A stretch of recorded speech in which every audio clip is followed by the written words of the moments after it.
I inevitably start perpetuating that bullshit, you know, and I went to jail at 15. 15 for what?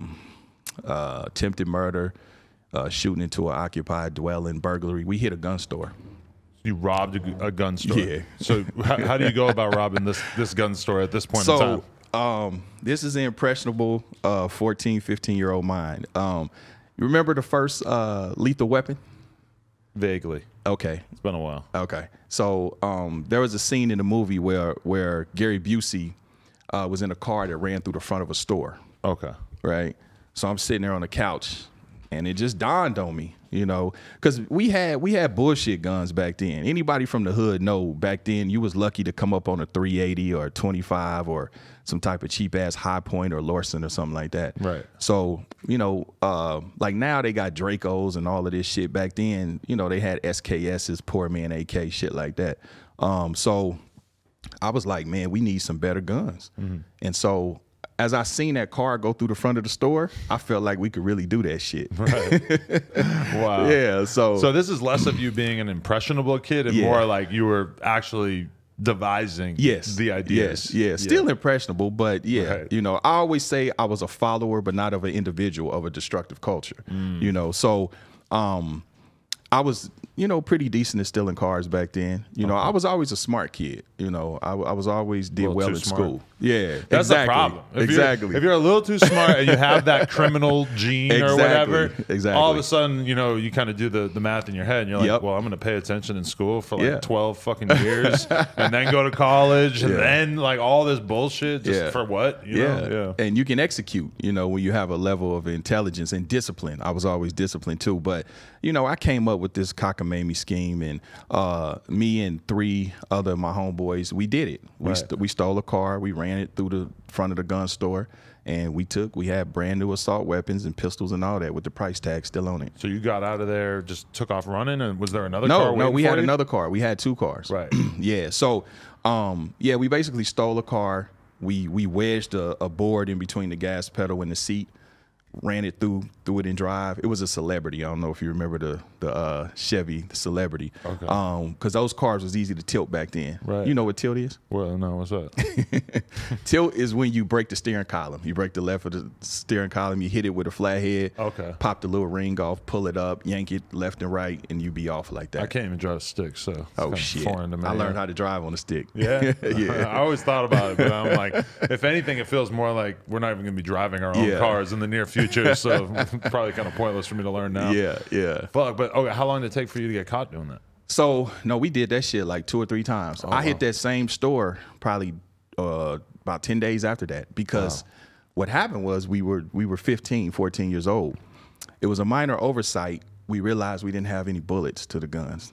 And we weren't old enough to buy ammunition.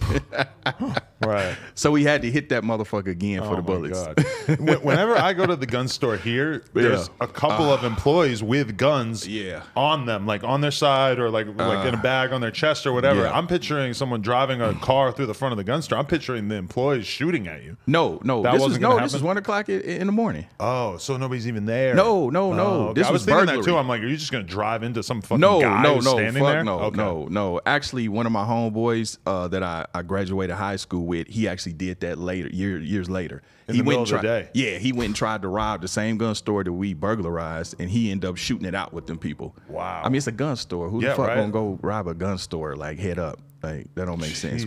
I knew better than that. But so yeah, we hit it. It was a hole through the front of the store, so they had 2 plywood boards up and shit. I walked up there and pulled it off and hopped in. Wow. And got some more guns and got some more bullets. Bullets. Yeah. So how'd you end up getting caught? The car, my homeboy's car that we used we did a bunch of other shit too. Right. His car was hot. We didn't know, you know, so we were riding one night, hunting, looking for some shit to rob. And the police got on us and stopped us. We had 4 of the guns that we took in the car.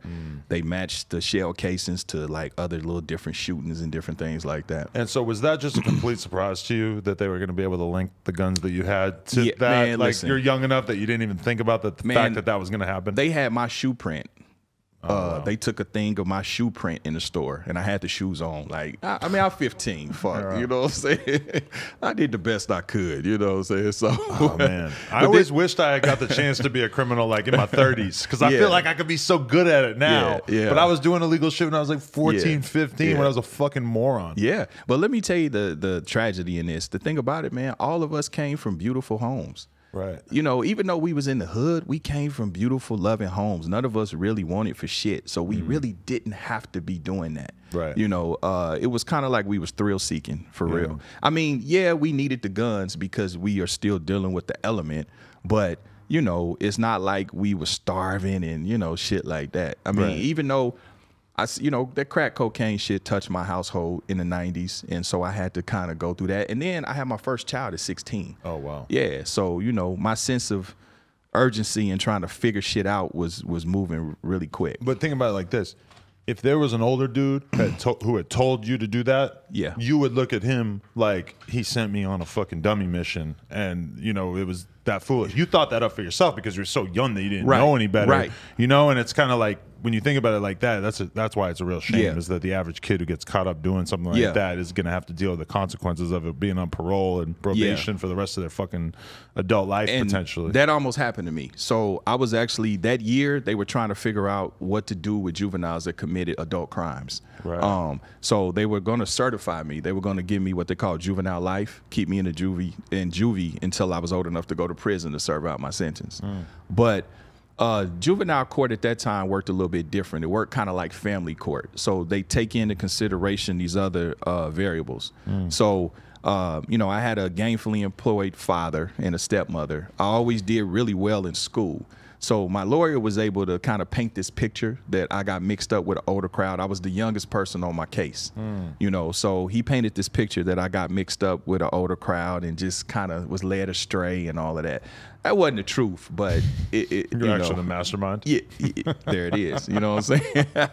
And, you know, I always had a baby face, so that helped too. You know, I always looked really young and innocent, and I was the worst in the crowd. Wow. Yeah. So they let you off easy, or no? So I ended up I was in juvenile for about 7 months. Then I got put on house arrest. The state took me from my mother, made me go live with my dad. I didn't really grow up with my dad, so at the time we was just kind of like two niggas named Courtney living in the house.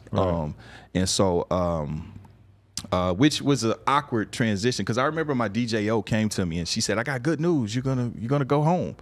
I was like, "Okay, cool." She said, "Yeah, so they're gonna put you on house arrest over to your dad's." I was like, "Fuck that, I stay here." Because at that point I became, you know, acclimated to juvie. You know, juvie had, you know, good toast. And we used to play basketball for toast. I made friends in there, you know. I kind of became, I guess, institutionalized. You hear that a lot from people that like they don't hate it. And it's almost kind of simpler than their life on the outside. I was tripping at that time. But what it was is I didn't have that connection with my dad, and you know. But I ended up going over there. They had me on house arrest for about 6 months. But all worked out, man. I ended up graduating from high school on time at 17.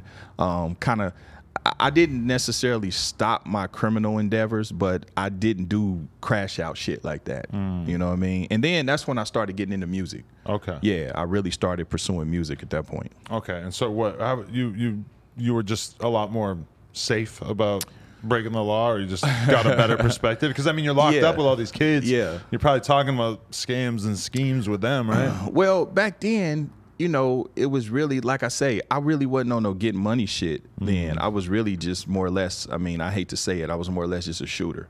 You know, I got away from that because it was really just dumb shit. You know, it really wasn't over nothing. So I kind of, and then you got to think I had my child at 16. So I really started focusing on my kid and my girl. And like I said, my music career.